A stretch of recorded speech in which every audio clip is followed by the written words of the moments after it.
روزہ رکھو، صبح سے شام تک افطاری کرو۔ اللہ یہ نہیں کہتا کہ میں آپ سے کوئی مطالبہ، واللہ غالب علی امرہ، اللہ کسی اسباب و ذرائع کا محتاج نہیں ہے، نہیں ہے نا، ہے اللہ کسی اسباب و ذرائع کا محتاج نہیں ہے۔ اللہ رب العزت تو یہ ہمارے ہی آخرت کے، ہمارے ہی جنت کے راستے اللہ رب العزت ہمیں آسانیاں کرنے کے لیے اللہ تعالی ہمیں چنتا ہے۔ اور اللہ کے نبی صلی اللہ علیہ وسلم کی حدیث ہے کہ اخلاص ہونا، تو اخلاص کے ساتھ ساتھ اللہ رب العزت، ابھی میں اسٹڈی میں بھی دیکھ رہی تھی کہ نبی صلی اللہ علیہ وسلم بڑی دفعہ آپ کو حدیث یہ سنائی ہے اور بڑی دفعہ پڑھی ہے کہ نبی صلی اللہ علیہ وسلم نے فرما دیا ہے کہ انما الاعمال، سارے عملوں کا دار و مدار نیتوں پر ہے۔ اب دیکھیں کہ ایک آدمی نیت کرتا ہے کہ آج میں نے رات کو خفیہ صدقہ دینا ہے، وہ رات کے کچھ حصے میں صدقہ دینے کے لیے نکلا تو چور مل گیا، چور کے ہاتھ پہ وہ خفیہ، لوگوں کو نہیں نا بتانا تھا، جو ملا اس نے اس پہ خرچ کر دیا، اس کے ہاتھ پہ رکھ دیا۔ اب صبح بات پھیلتی ہے کہ رات کو کوئی اللہ کا نیک بندہ چور کو صدقہ دے گیا، اب اس کے کانوں تک بھی آواز آ گئی۔ اب اس نے کہا آج میں پھر اللہ کے راستے میں خرچ کروں گا، اس کے دل میں یہ کہ پتہ نہیں میرا قبول ہوا کہ نہیں۔ تو اس کی قبولیت کیسی تھی، آپ ذرا اس کا رزلٹ دیکھیں کہ دوسرے دن اس نے زانیہ عورت کے ہاتھ پہ وہ صدقہ رکھ دیا، پھر اسی طرح بات پھیل گئی کہ کوئی زانی عورت کو صدقہ دے گیا، پھر باجی اس نے ارادہ کیا کہ آج میں رات کو ضرور پھر صدقہ کروں گا، یعنی کہ اس کے دل میں یہی دھچکا ہوگا نا کہ میرا قبول ہوا کہ نہیں ہوا۔ تو اب تیسرے دن جب اس نے دیا تو اللہ اکبر کبیرہ، وہ ایک بخیل کے ہاتھ پہ چلا گیا۔ بخیل کسے کہتے ہیں؟ جس کا دل بہت تنگ ہوتا ہے، اللہ کے راستے میں زکوٰۃ تک نہیں نکالتا، صدقہ تو بڑی دور کی بات ہے، اور صدقہ زکوٰۃ تو بڑی دور کی بات ہے، وہ صدقے کا بھی عادی نہیں ہوتا۔ ایسا بخیل، اس کو اللہ رب العزت فرشتہ منادی کرتا ہے، روز اللہ رب العزت کہتے ہیں کہ میری آسمان کی چھت تلے سے نکل جا، میری زمین سے نکل جا، جنت سے دور ہو جا اور جہنم کے قریب ہو جا۔ یہ بخیل کے لیے منادی ہوتی ہے۔ تو اب وہ بخیل کے ہاتھ میں صدقہ چلا گیا۔ اللہ رب العزت نے جب اس کا جذبہ اور اس کی محبت کو دیکھا تو اللہ رب العزت نے، وہ زانیہ عورت نے استعمال کیا اس کے حلال اور پاکیزہ صدقے کی وجہ سے، محبت کی وجہ سے اس زانیہ نے زنا چھوڑ دیا۔ اب چور نے جو استعمال کیا اس کے اندر حلال لقمے گئے، خلوص گیا، اخلاص گیا، اس نے چوری چھوڑ دی۔ بخیل نے سوچا یہ راتوں کو اٹھ کے چھپا کے خفیہ طور پہ صدقہ کرنے والا کتنا بڑا سعادت مند بندہ ہے، مجھے اللہ نے اتنا دیا تو پھر میں بخیلی کرتا ہوں۔ اس نے اللہ کے راستے میں خرچ کرنے کی عادت پڑ گئی۔ یہ دیکھیں، یہ ساری اخلاص کی وجہ ہے۔ اخلاص اپنے اندر پیدا کریں۔ اللہ رب العزت ہم سے کچھ نہیں مانگ رہا، اللہ وَلَٰكِن يَنَالُهُ التَّقْوَىٰ لَن يَنَالَ اللَّهَ أَن يَحُومُهَا أَوْ دِمَاؤُهَا وَلَٰكِن يَنَالُهُ التَّقْوَىٰ۔ اللہ فرماتے ہیں مجھے تمہاری 20 گائے ذبح کرنا اور 100 اونٹ ذبح کرنا، مجھے کوئی غرض نہیں ہے ان چیزوں سے، کیونکہ خون تو نالیوں میں بہہ گیا اور بوٹیاں گھروں میں چلی گئیں، پیٹوں میں چلی گئیں۔ میری بہنوں، اللہ رب العزت فرما رہے ہیں مجھے ان چیزوں سے کوئی غرض نہیں ہے، میری غرض ہے تو وَلَٰكِن يَنَالُهُ التَّقْوَىٰ، دلوں کا تقویٰ ہے، دلوں کا اخلاص ہے۔ اللہ رب العزت تقویٰ مانگ رہا ہے، انما الاعمال بالنیات۔ یاد ہوگی سب کو یہ حدیث؟ یاد ہوئی ہے نا؟ 40 حدیثیں ہم نے یاد کرنی، اب آپ نے گھر جا کے بھی ریپیٹ کرنی، ہر کسی نے ایک دوسرے کے ساتھ کرنی، ماں ہے تو بچے سے کرنا، بیوی ہے تو خامن سے کرنا، تاکہ نبی صلی اللہ علیہ وسلم کی دعا میں بھی ہم شامل ہو جائیں کہ اللہ رب العزت آپ کے چہروں کو ہمیشہ خوش و خرم رکھے، تر و تازہ رکھے۔ نظر اللہ من سمع مقالتی وواہ واداہا۔ اب دوسری حدیث جو ہے وہ نبی فرمایا قرآن مجید کے ساتھ ساتھ حدیث پر بھی ایمان لانا۔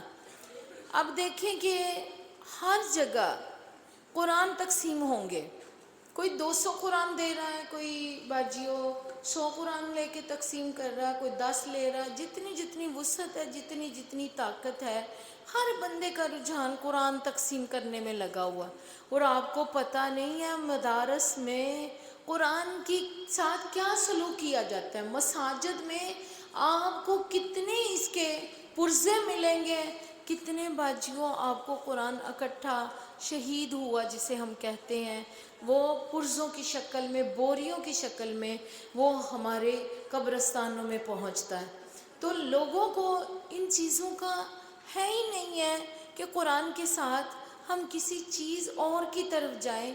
مصلی بعض گھروں میں جائے نماز نہیں ہوتا، استری کے نشان لگے ہوتے ہیں، سجدہ دو تو وہ سمیل آتی ہے۔ بعض کے 20 سال ہو گئے لوگوں کے گھروں میں جائے نماز نہیں پہنچا، اس کو پہنچائیں۔ آپ نے پہنچانا ہے تو اداروں میں پوچھیں، حدیثوں کی ضرورت ہے، کن کتابوں کی ضرورت ہے، وہ ہم لے کے دیں۔ ہر گھر میں دستک دے کے قرآن تقسیم ہو رہے ہیں۔ قرآن کی قدر ان لوگوں کو ہی تھی، اور اللہ کے نبی نے کہہ دیا کہ قرآن کے ساتھ ساتھ حدیث بھی ضروری ہے۔ قرآن کے ساتھ ساتھ یہ قرآن مجید کے ساتھ ساتھ حدیث پر ایمان لانا۔ انیل مقدامی رضی اللہ عنہ قال قال رسول اللہ صلی اللہ علیہ وسلم الا انی اوتیت القرآن ومثلہ ومعہ۔ نبی صلی اللہ علیہ وسلم کے صحابی ہیں مقدام۔ پہلے آپ نے جو حدیث پڑھی وہ ہے عمر بن خطاب رضی اللہ تعالی عنہ۔ اب دوسری حدیث ہے مقدام بھی میرے نبی کے صحابی کا نام ہے۔ اور صحابی کسے کہتے ہیں؟ جس نے ایمان کی حالت میں نبی صلی اللہ علیہ وسلم کو دیکھا ہو۔ یہ بھی حدیث سے ہی ہیں، جو میں آپ کو عام بات بتا رہی ہوں وہ بھی حدیث کی طرف ہی اشارہ ہے کہ نبی صلی اللہ علیہ وسلم کے صحابی کسے کہتے ہیں؟ جس نے ایمان کی حالت میں نبی صلی اللہ علیہ وسلم کو دیکھا بھی ہے اور دیکھنے بعد ایمان بھی لایا۔ اب دیکھنے والا تو ابو جہل بھی تھا۔ بعض لوگوں کے کہنے میں ہوتا ہے کہ جس نے نبی صلی اللہ علیہ وسلم کو دیکھا وہ صحابی ہے۔ دیکھا تو ابو جہل نے بھی تھا، دیکھا تو آپ کو پتا ابو طالب نے بھی تھا، دیکھا تو ابو لہب نے بھی تھا، لیکن جس نے ایمان کی حالت میں نبی صلی اللہ علیہ وسلم کو دیکھا، کلمہ پڑھنے کی حالت میں پایا، وہ صحابی بن گیا۔ اور کتنے صحابی تھے؟ 1,44,000۔ کتنے صحابہ کرام تھے؟ ادھر سے نہیں آواز آ رہی۔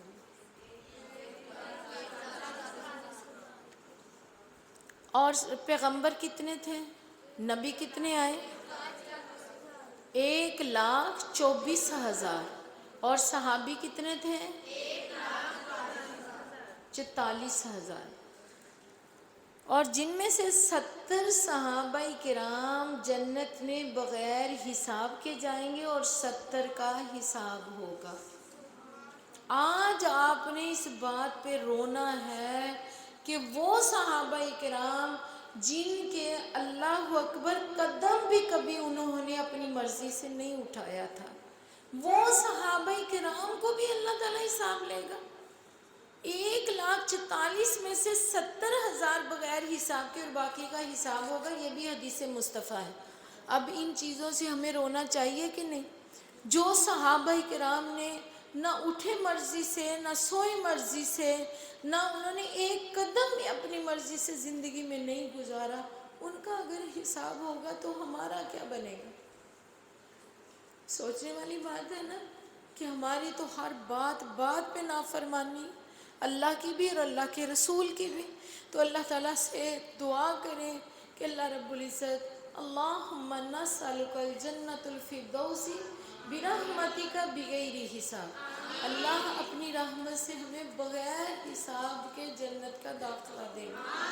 اگر اللہ حساب کے چکروں میں گیا، اگر ہمارے حساب کے چکر میں اللہ رب العزت نے، تو باجیوں سمجھنا بیٹا کہ ہم پانی کا بھی حساب نہیں دے سکتے، ہم تو پانی جتنا پی چکے ہیں ہم اس کا حساب نہیں دے سکتے۔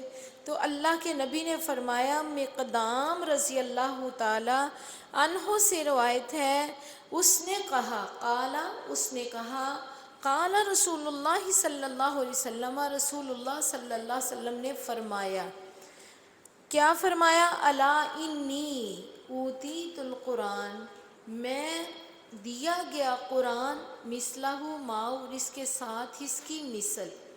اب اگلی حدیث میں اس کی مثل کیا ہے؟ حدیث ہے، قرآن کی مثل کیا ہے؟ بتائیں کہ قرآن کی مثل کہا تو پھر حدیث بھی تو قرآن سے ٹیچ ہے نا۔ قرآن کا لوگ، طلوع اسلام ایک فرقہ ہمارے ملک میں ہر جگہ ہوگا، طلوع اسلام ہے اور اس کا بانی پرویز ہے۔ اب دیکھیں جس کا نام ہی غلط ہے تو اس نے کیا اپنی جماعت بنانی اور کیا اس نے اصلاحی باتیں کرنی۔ اتنا وہ بدبخت ہے پرویز نامی جو طلوع اسلام کا بانی ہے، وہ کہتا ہے کہ قرآن کے علاوہ، قرآن میں اقیم الصلاۃ کہاں نماز کو قائم کرو، تو نماز کو قائم کرنا قرآن نے نہیں بتایا، تو اس کا مقصد ہے نماز نہیں ہے۔ اب عقیقہ قرآن نے نہیں کہا، عقیقہ کس نے بتایا؟ میرے نبی صلی اللہ علیہ وسلم کا فرمان ہے، عقیقہ بچے کے بال کو اتروانا۔ پھر نبی صلی اللہ علیہ وسلم نے فرمایا 7 دن کا جو بچہ ہے اس کا نام کو مقرر کر لینا۔ کیا کرنا؟ ذہنی طور پہ، جسے ہم لکھ لکھائی کہتے ہیں، کہ 7 دن کے بچے کا ہر کام ہو جانا چاہیے۔ تو وہ طلوع اسلام کا جو پرویز نامی ہے اس کا تعلق حدیث سے نہیں ہے، وہ حدیث کا منکر ہے۔ بتاؤ کہ جو بندہ حدیث کا منکر ہے وہ قرآن کا خلاصہ، قرآن تو نماز بتاتا ہی نہیں ہے، قرآن تو غسل کا بھی طریقہ نہیں بتاتا، قرآن تو وضو کا بھی طریقہ نہیں بتاتا، قرآن نے تو جنازے کا بھی نہیں بتایا۔ تو بتاؤ باجیوں کہ جس کا قرآن سے کے اندر وہ خلاصے کی طرف بھاگ رہا ہے تو اس کے پاس حدیث نہیں ہے، تو کیا وہ مسلمان ہے؟ ہوگا وہ مسلمان جس کا حدیث سے انکار ہے؟ اب نبی صلی اللہ علیہ وسلم نے فرمایا کہ میں قرآن کے ساتھ ساتھ ایک اور بھی چیز دیا گیا، تو وہ اگلی حدیث میں ہے، کتاب و سنت کے متعلق رسول اللہ صلی اللہ علیہ وسلم کی وصیت۔ اب ہے صحابی مالک بن انس، پہلے تھا عمر بن خطاب، دوسرا آیا مقدام، اور اب تیسرا صحابی کا نام ہے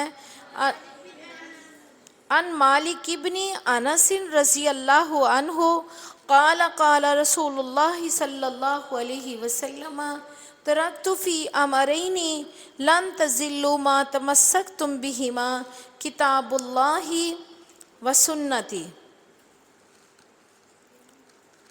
وسنت رسولہ۔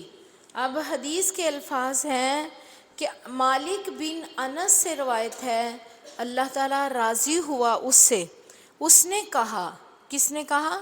مالک بن انس نے کہا، فرمایا رسول اللہ صلی اللہ علیہ وسلم نے، ترکتو، میں چھوڑ کے تم میں، یہ کب بات کی تھی نبی صلی اللہ علیہ وسلم نے؟ حجۃ الوداع کے موقع پہ، جب دین مکمل ہو گیا تھا، اس وقت اللہ کے نبی نے 2.5 گھنٹے کا خطبہ دیا تھا۔ اللہ تعالیٰ آپ کو وہ جگہ دکھائے، وہ میدان عرفات میں جبل رحمت کے پاس ہے، ایک چھوٹی سی جھونپڑی نما وہ کمرہ ہے، وہاں آج کل یہ ہے کہ وہاں بھی درس ہو رہا ہوتا ہے، یہ آڈیو لگی ہوتی ہے، آواز آ رہی ہوتی ہے، اور یہی وہ بتا رہے ہوتے ہیں کہ یہ وہ جگہ ہے جبل رحمت کے پاس جہاں اللہ کے نبی نے حجت، ایک ہی اللہ کے نبی نے حج کیا ہے، اور اس حج میں 1,00,000 صحابہ اکرام رضوان اللہ علیہم اجمعین تھے۔ 1,00,000 مجمع کو اللہ کے نبی نے بغیر سپیکر کے، بغیر مائک کے اللہ کے نبی نے خطبہ دیا۔ اب آپ مجھے یہ بتائیں کہ وہ خطبے کی آواز کہاں تک گئی؟ بتائیں نا، کہاں تک گئی اور کیسے گئی؟ کبھی آپ کو یہ خیال آیا؟ ہمارے آج چھوٹا چھوٹا ہے بچہ نعت پڑھنے والا بھی چاہتا ہے کہ مجھے مائک ملے. ہماری آواز 2000 مجمع تک کبھی جا ہی نہیں سکتی. ہماری آواز 500 لوگوں تک نہیں جا سکتی بغیر مائک سپیکر کے. تو اللہ کے نبی نے 1,00,000 صحابہ کرام کا مجمع تھا, 2.5 گھنٹے خطاب کیا.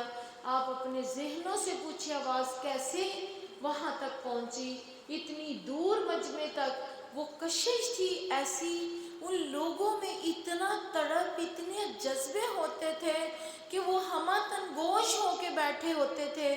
ایسے وہ سنتے تھے قرآن کو, نبی کے فرمان کو, کہ ان کے اوپر پرندے بھی بیٹھ کے چلے جاتے تو پرندوں کو نہیں پتہ چلتا تھا کہ ہم انسانی مجسموں کے اوپر بیٹھے کہ لکڑی کے مجسمے پہ بیٹھ کے ہیں. وہ اتنے ہمہ تنگوش ہو کے سنتے تھے. اللہ رب العزت نے ایسی کشش رکھی کہ کانوں سے میرے نبی کی آواز ٹکراتی ٹکراتی 1,00,000 مجمع تک اللہ نے پہنچا دی. اس دن میرے نبی نے فرمایا میں تم میں 2 کام چھوڑ کے جا رہا ہوں. وہ 2 کام, ایک اللہ کا قرآن ہے, دوسرا مدینے والے مصطفیٰ کا فرمان ہے. یہ ہوئی نا دورہ حدیث والی بات کہ کوئی بھی حدیث ایسی بات نہیں کرے گی جس کا تعلق قرآن سے نہ ہو. تو اللہ رب العزت سے دعا ہے کہ اللہ رب العزت ہمیں ان حدیثوں پہ عمل کرنے کی توفیق دے, اور ہم بھی قرآن کے ساتھ اتنا ہی محبت سے زندگی گزاریں کہ اپنا اوڑھنا بچھونا, اپنا اٹھنا بیٹھنا قرآن کے مطابق کریں. قرآن ہوگا تو پھر حدیث مصطفیٰ کی ہمیں تڑپ ہوگی, قرآن ہی ہمیں یہ جذبہ دے گا, قرآن ہی ہمیں یہ محبت دے گا, اور حدیث مصطفیٰ ہمیں قرآن سے ملائے گا کہ ہم نے قرآن سے محبت کرنی ہے. یہ حدیث ہی ہمیں بتاتی ہے نا کہ 1 حرف کے بدلے 10 نیکیاں ملیں گی. یہ قرآن میں تو نہیں نا ہے, حدیث ہی بتا رہی نا کہ نبی صلی اللہ علیہ وسلم نے فرمایا کہ اللہ رب العزت گناہ گار کے گناہ صاف کرتا جائے گا. جو قرآن پڑھتا ہے اس کو قرآن نے بھی کہا کہ اِنَّا نَحْنُ نَزَّلْنَا الذِّكْرَ وَإِنَّا لَهُ لَحَافِظُونَ. لوگوں قرآن کی اللہ نے حفاظت کا ذمہ لیا ہے. اس سے محبت کرو گے تو یہ قبر میں, حشر میں, موت کے وقت, زندگی کے ہر موڑ پہ قرآن آپ کو کبھی بے سہارا نہیں چھوڑے گا. قرآن سے اتنی محبت کریں, اتنی محبت کریں کہ آپ کے چہرہ جو ہے وہ ایک کشش رکھے. کبھی آپ کے چہرے پہ داغ دھبا نہ آئے گا, سیاہیاں نہیں آئیں گی.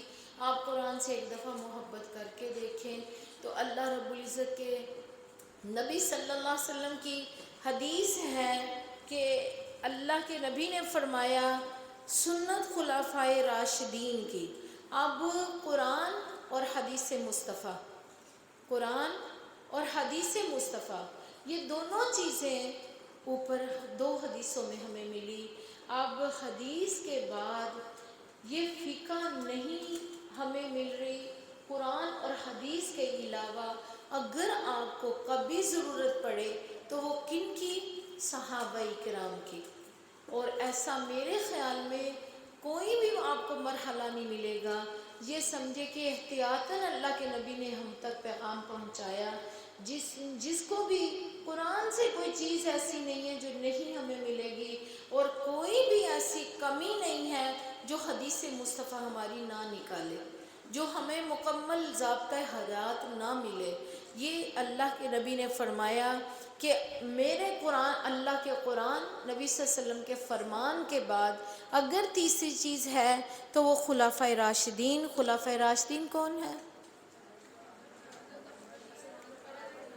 سب پڑھیں.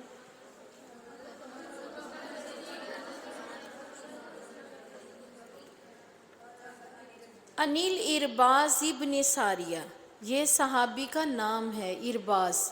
ارباز بن ساریہ قال قال رسول اللہ صلی اللہ علیہ وسلم علیکم بسنتی و سنت الخلفاء الراشدین.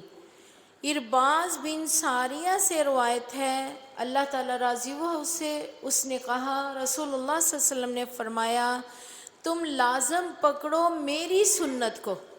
یہ کون کہہ رہا ہے؟ اللہ کے نبی فرما رہے ہیں کہ میری سنت کو لازم پکڑو, اور سنت خلفائے راشدین اور مہدیین کے۔ خلفائے راشدین ابو بکر صدیق عمر فاروق، ان کی خلافت نبی صلی اللہ علیہ وسلم نے فرمایا کہ میری سنت کو تم علیکم کہہ دیا کہ لازم پکڑو۔ جب ہم نے سنت کو لازم پکڑ لیا تو آج تک آپ کو کبھی بھی ایسی بات نہیں ہوگی، کوئی ایسی ضرورت پیش نہیں آئی ہوگی کہ آپ کو کوئی حدیث سے بات نہیں ملی تو آپ ابو بکر کی، ابو بکر، عمر فاروق، عثمان ذو النورین اور علی حیدر کرار، ان چاروں کی بات کوئی ہو ہی نہیں سکتی کہ وہ کہیں بھی کہیں کہ اللہ کے نبی کے میں کوئی کمی تھی یا ان کی ضرورت نہیں ملی ہمیں کوئی ضرورت کے مطابق حدیث تو ہم ان کی لیں۔ ان کا آپس میں اتنا اتفاق تھا، آپ سب جانتے ہیں کہ وہ ایک قدم بھی اللہ کے نبی سے آگے بڑھنے کی کبھی کوشش نہیں کی تھی۔ ان کے اندر تو دلوں میں ایک خوف تھا کہ ہم نے آواز بھی نبی صلی اللہ علیہ وسلم سے اونچی نہیں نکالنی، کیونکہ قرآن نے کہہ دیا تھا یا ایھا الذین آمنوا لا ترفعوا اصوات صوت النبی، کہ میرے نبی سے اونچی آواز نکالنے کی کوشش نہ کرنا۔ اللہ کے نبی نے پہلے کہا علیکم بسنتی، لازم پکڑو میری سنت کو، اور سنت طریقے خلفائے راشدین مہدیین کے۔